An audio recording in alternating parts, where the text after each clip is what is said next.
It was 8:47 p.m. when my phone lit up on the kitchen table.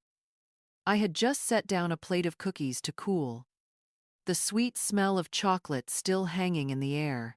I thought it was Daniel sending me one of his little emojis, the dinosaur he loves so much. Or maybe a heart. But when I picked up the phone, it wasn't Daniel. It was Nathan. "Mom, don't come tomorrow. Tanya thinks it'll be simpler if it's just us. We'll celebrate with you another time." That was all. No thank you. No sorry. Just a line that cut me out of my grandson's birthday. For a long moment, I couldn't move. The words glowed against the dark screen, and I just sat there, my reading glasses slipping down the bridge of my nose. In the next room, the clock ticked steadily, as if mocking the silence that had fallen over me. On the counter behind me sat a cake I had spent the afternoon decorating. Blue icing spelled out, "Happy birthday, Daniel," in uneven letters because my hands had trembled when I held the piping bag. Next to it was a small sweater, bright red with Daniel's initials stitched into the chest. My fingers were still sore from the hours I'd spent knitting it.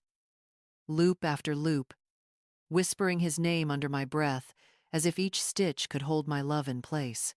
I had imagined tomorrow so differently. Daniel running into my arms, cheeks flushed with joy, asking me to light the candles. The family gathered around the table, laughter spilling into the night. I even dug out the old camcorder James once used, ready to capture a moment we could all return to someday. But none of that would happen, because Tanya decided I didn't belong, and Nathan agreed. I thought about the times Tanya corrected me in front of the children, her voice polite but sharp. "No, Daniel, don't listen to Grandma. That's too much sugar." Or the way she rolled her eyes when I told stories about Nathan as a boy. Still, I had believed Nathan would never let her push me aside. Not my son. The boy who once told his teacher I was his best friend. The boy who drew me with a cape in second grade and wrote, "My mom saves the day." Now, the boy I raised into a man was telling me, through a glowing screen, that I had no place at his table. The shame was heavy, heavier than sadness, heavier than anger. I looked at the gifts, the cake, the sweater, and felt foolish. Foolish for believing that love, given freely and quietly, would always mean belonging. And for the first time, a thought I had buried for years surfaced fully. Maybe I wasn't just forgotten. Maybe I was being erased. The night dragged on after that text, but I couldn't bring myself to sleep. I walked around the kitchen, touching the things I had prepared, as if contact alone could justify their existence. On the table were the goodie bags, 10 of them, each tied with blue ribbon. Inside, I'd placed puzzles, crayons, and little toy cars, carefully chosen so no child would feel left out. My fingers were still raw from tying the knots, but I had smiled through the ache, picturing the children's faces when they opened them. In the corner sat 2 jars of homemade jam, strawberry and peach. I had spent hours boiling fruit in my old copper pot, the steam fogging my glasses, the scent of sugar clinging to my clothes. I wanted to serve it with fresh rolls at the party, to watch the children smear it on their plates and lick their sticky fingers. On the counter, beside the cake, lay a stack of dinosaur-themed plates and hats I'd picked up from the dollar store. The kind of small detail Daniel would have loved because, to him, dinosaurs weren't just animals, they were magic. He once told me, "Grandma, they're not extinct. They just live in my dreams." I had laughed so hard that day, promising him I'd make every birthday a little prehistoric adventure. I thought of all the times I had shown up for them. The nights I rocked Daniel to sleep so Tanya could rest. The afternoons I babysat while Nathan worked late.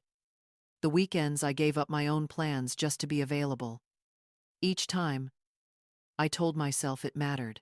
That being needed meant I still belonged. But now, standing in the quiet kitchen, I began to wonder if I had mistaken being useful for being loved. The house around me hummed with silence, the refrigerator buzzing, the clock ticking, the faint creak of floorboards, as if even the walls pitied me. I looked at the little red sweater again, the uneven stitches that carried every ounce of my effort. I had whispered Daniel's name with each loop of yarn, as if the sweater itself could wrap him in my love. But love, I realized, cannot guarantee a seat at the table. I sat down, pressing my palms flat against the cool wood of the table. All these sacrifices, the skipped lunches to save a little extra, the long nights baking, the careful shopping for things I thought would delight them, they hadn't secured me a place in their celebration. They had only deepened the illusion that I was still welcome. And as I stared at the untouched cake, I felt it clearly for the first time. All my giving had turned invisible, not treasured, not thanked, just expected. When I look back now, I realize the text wasn't the beginning. It was simply the end of a road I'd already been walking for years, though I refused to see it. It started with the holidays. For decades, Christmas had always been at my house. Nathan grew up with the smell of cinnamon rolls baking in the oven, James stringing up lights so tangled we laughed more than we decorated. But one year, Tanya casually said, "We'll do it at my mom's place this time. It's easier." I swallowed the sting and told myself it didn't matter. Families change, traditions shift. I baked my apple pie anyway and carried it across town. But when I arrived, her table was already full turkey, stuffing, even another apple pie. Mine sat untouched until I quietly carried it back home. Then came Thanksgiving. I remember Tanya waving the camera around, calling for group photos. At first, she wanted just the kids. Then, our family unit. Each time, I stepped aside with a smile, waiting for my turn. But by the time they were finished, there was no picture with me at all. Later, scrolling through their posts online, I saw album after album of smiling faces with one missing. Birthdays, too, slowly slipped from my hands. When Nathan was small, I planned every detail: balloons, streamers, homemade cakes. But for Daniel, Tanya hired professionals: entertainers, bakers, decorators. My role shrank from planner to guest, and then from guest to outsider. I remember one party vividly. Daniel was turning 5, and I brought a batch of cookies shaped like dinosaurs. Tanya looked at them and said, lightly but firmly, "We already have desserts. But thank you." She placed the tray on a side table, far from the main spread. No one touched them. I carried the tin home later, the cookies stale but my heart heavier still. There were words, too small, sharp, hidden behind polite tones. When I offered Daniel candy, Tanya corrected me in front of him. "Not too much sugar, Grandma." When I told a story about Nathan as a boy, she rolled her eyes as if it were something embarrassing. And Nathan? He didn't defend me. He just looked down, silent. One night, after a Sunday dinner, I overheard Tanya in the hallway. Her voice was low but edged with steel. "She's always inserting herself. We need boundaries." Boundaries. That word stayed with me like a stone in my pocket. I told myself, love would be stronger than inconvenience. That if I just kept showing up, kept giving, they'd see me as part of them again. But as each year passed, I felt it more clearly. I wasn't forgotten. I was being moved, slowly but deliberately, to the edges of their lives, out of the pictures, out of the plans, out of the family I thought I still belonged to. The night after the text, I sat alone at the kitchen table, the house wrapped in silence. The cakes still rested on the counter, their frosting beginning to harden, the blue letters sinking slightly into the sugar. The goodie bags were lined up neatly in a row, like soldiers waiting for orders that would never come. Everything was ready, except for me. I tried to tell myself there had been a mistake. Maybe Nathan had worded the text poorly. Maybe Tanya hadn't meant it the way it sounded. My heart wanted to cling to that hope, but my mind knew better. Just before midnight, I opened my laptop. The screen flickered to life, its glow filling the dark kitchen. I clicked into my email, half dreading, half hoping to find some explanation. What I found instead broke me. Subject line: Final head count for Daniel's birthday. I opened it slowly, as though gentleness could change the words. 12 names were listed. Tanya's parents, her sister, even her sister's boyfriend. But not mine. Not Marilyn. Not Grandma. I read the list again and again, my eyes scanning desperately, searching for my name as though it might appear if I just looked hard enough. But it wasn't there. My chest tightened. I placed a hand over my heart, as though I could steady it, but the truth pressed heavier with every beat. They hadn't forgotten me. They had chosen to exclude me. I closed the laptop softly, like I might shatter something fragile. My reflection stared back from the black screen, tired eyes, lines etched deep. A woman who had given everything only to be erased from her own family's story. I looked at the red sweater folded on the chair beside me. The stitches were uneven, clumsy in places, but they carried hours of love, whispered prayers, hope stitched into every loop. I had imagined Daniel pulling it over his head, cheeks flushed, smiling up at me. Instead, it would stay in its bag, untouched, unseen. That's when the shame hit me. Not the sharp sting of anger, not even the dull ache of sadness, but a deeper kind of shame. The kind that makes you feel foolish for believing, foolish for preparing, for hoping, for thinking love would always mean belonging. I pressed my palms flat on the table and whispered into the empty room. When did I become a burden? The words echoed back at me, unanswered. The clock ticked toward 1 a.m. I didn't turn on the lights. I sat in the dim glow of the under-cabinet bulbs, shadows stretching long across the floor, and let the truth settle over me like a heavy quilt. I wasn't forgotten. I was erased. The next morning, I woke before the sun. The house was still, the kind of silence that makes you aware of every sound. The creak of the floorboards under my feet, the faint hiss of the kettle as I set it on the stove. I wrapped myself in a sweater, not the red one I'd knitted for Daniel, but an old gray cardigan that smelled faintly of lavender from the sachets I kept in the drawer. I poured hot water into my mug and sat at the kitchen table, staring at the cakes that still hadn't been touched. The frosting was cracking now, the edges dry. The party plates, bright with dinosaurs, looked garish in the pale morning light. It all seemed like a stage set, waiting for actors who would never come. My phone lay on the table face down. I didn't touch it.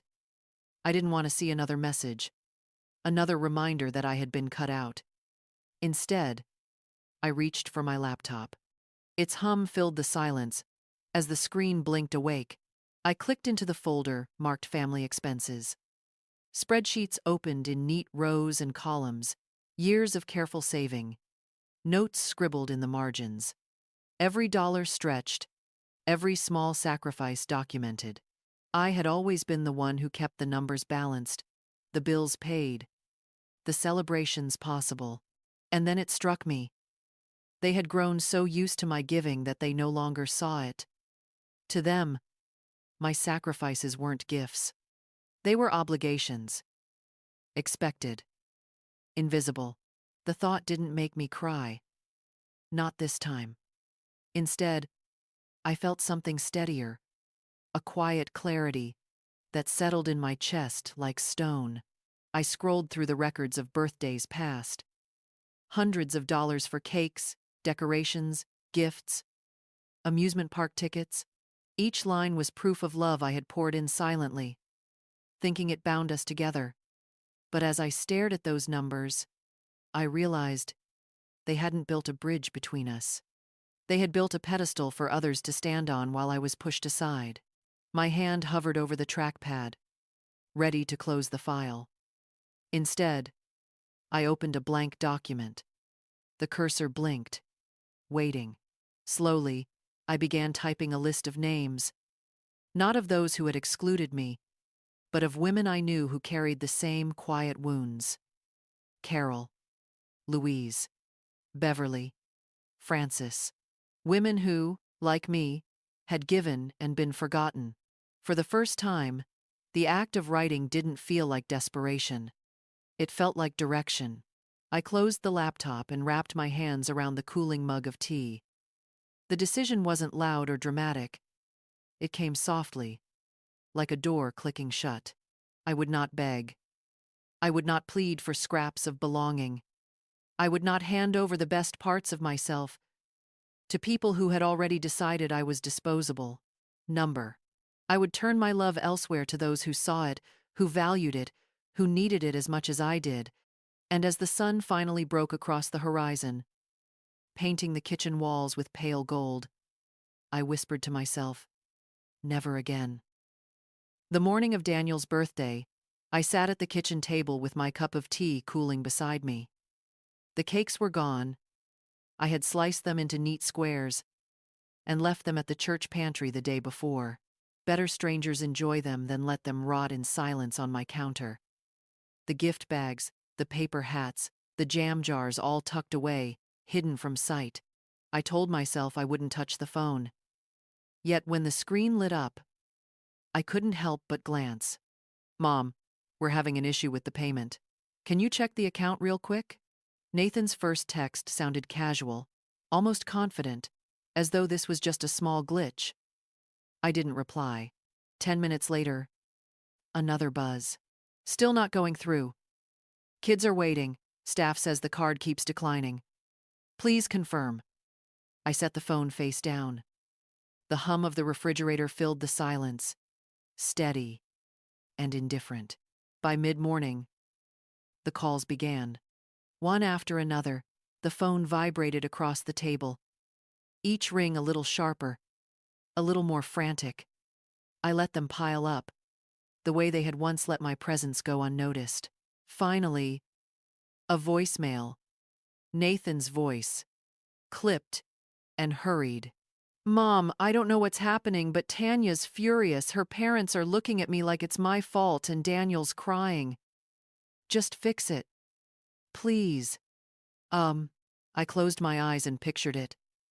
Tanya's carefully arranged decorations drooping, guests whispering, children restless, Nathan pacing, his voice rising, sweat gathering at his temples. The perfect party, unraveling strand by strand. For years they had excluded me from their picture. Now, their picture was falling apart without me. Another voicemail followed, softer this time, almost pleading. Mom, if this is about the text, maybe I didn't say it right. We'll talk later, I promise. But please, don't let the kids down. They deserve their party. Those words might have pierced me once, but not now.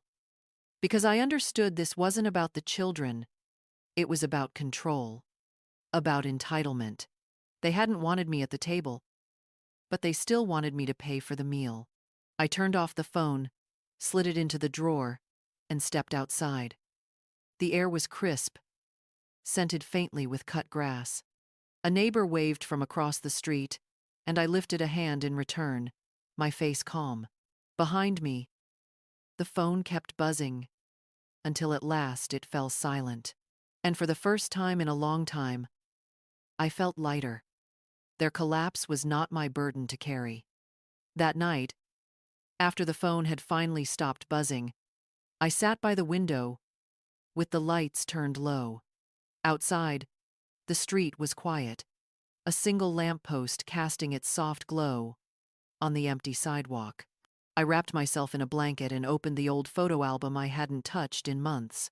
The first picture that caught my eye was Nathan at age 6, his front teeth missing, frosting smeared across his cheek as he leaned over a birthday cake I had baked. James stood behind us, laughing with his head thrown back, his hand resting proudly on my shoulder. Back then, our lives were simple. Birthdays were balloons taped to the walls, homemade cakes, laughter that shook the windows. Family felt unshakable. But as I turned the pages, the memories shifted. Photos grew more crowded, and I noticed how I was slowly missing from them. At Thanksgiving 2 years ago, everyone was gathered around the table. Tanya's family, the kids, Nathan, but not me. I remembered being there, standing just off to the side while Tanya arranged everyone into position. Just the kids, just our family unit, she had said, smiling politely. By the end, the camera had clicked without me in it. I closed the album gently, my chest tight. For a long while, I let the ache sit heavy inside me. But then, another face rose in my mind. Carol, my friend from church, she had once told me, with tears in her eyes. My son hasn't spoken to me in 3 years. Sometimes I feel like I don't exist anymore. Carol wasn't the only one. There was Beverly, who spent every day caring for her sick brother, while her own children never called. Louise, who had buried her husband and now ate most meals alone. Frances, who raised her grandchildren but wasn't invited to their graduations. I realized then that this wound wasn't mine alone. It was something countless women carried: the slow erasure, the quiet exclusion, the painful truth of being unseen by those we loved most. And strangely, that thought loosened something inside me. Maybe I wasn't foolish. Maybe I wasn't a burden. Maybe I was simply one among many women who had given their lives in love, only to be written out of the very stories they had built. I reached for a blank notebook, its pages still crisp and waiting.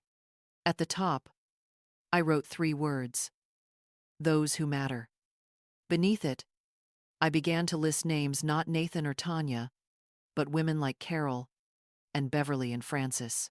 Women who deserved to be remembered, to be celebrated, to be seen. For the first time in days, my lips curved into a smile. Not the polite kind I wore at their gatherings, but something quieter, steadier. They may have erased me from their table, but I still had the power to build another. A week later, I found myself standing in the same kitchen, but something inside me had shifted. The counter was no longer cluttered with cakes and paper hats. Instead, it held a neat stack of brochures from the travel agency downtown. Glossy photos of beaches, mountains, and quiet cabins. For years, I had pored over brochures like these with one purpose: to plan for them. For Nathan, for Tanya, for the kids. But this time, the names written in my heart were different. I picked up the phone and dialed the first number on my list. Carol answered, her voice raspy with age. "Hello? Carol, it's me," I said gently. "How would you feel about taking a trip? Somewhere warm. Somewhere by the sea." There was silence on the line, then a shaky laugh. "Me? On a trip? Marilyn, I haven't left this state in 20 years. Why would anyone take me?" "Because you deserve to feel the sun on your face," I told her. "Because you matter." "Oh." Her laugh turned into a sob, and I knew then that I had chosen right. One by one, I made the calls. Beverly gasped so loud I had to pull the phone away from my ear.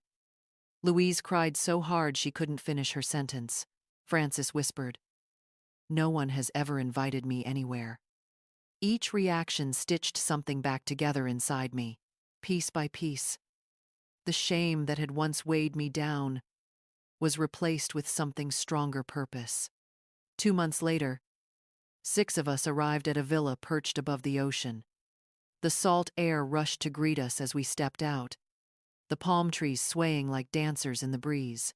The house itself was beautiful wide windows that opened to the sea, long tables meant for laughter, beds soft enough to cradle tired bones. But it wasn't the house that mattered. It was the people walking beside me, each one carrying stories of being overlooked, each one radiant now in the simple miracle of being chosen.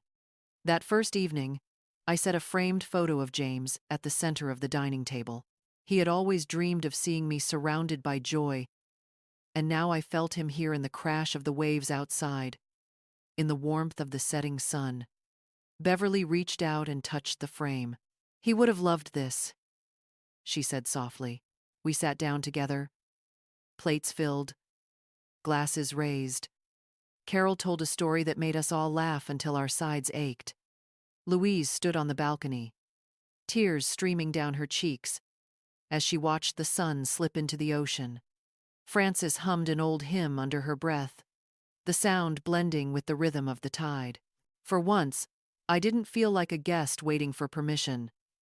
I wasn't hovering at the edges, hoping to be included. I was at the center of it all, not because I demanded it, but because I had built it. Later that night, as the stars came out, we lit candles on the patio. Not for a birthday, not for a party planned by someone else, but for ourselves, for the lives we had lived, the love we had given, the parts of us that had too often gone unseen. One by one, each woman spoke a word she had longed to hear. "You matter. You are loved. You are not a burden." The flames flickered. The ocean whispered. And I felt something I hadn't in years. I felt whole. 3 days after we returned from the villa, I found an email waiting in my inbox. The subject line read, "Just want to clear the air." It was from Nathan. I hesitated before clicking it. My hands hovered over the keyboard. My breath caught in my chest. Finally, I opened it. "Hi, Mom. We're back now. The party didn't go as planned. A lot went wrong, and maybe some of that was our fault. Tanya says hi. She was stressed, and didn't mean to exclude you like that.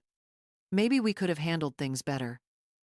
Anyway, the kids are confused, and we're trying to shield them from too much drama. That said, we're in a bit of a bind financially.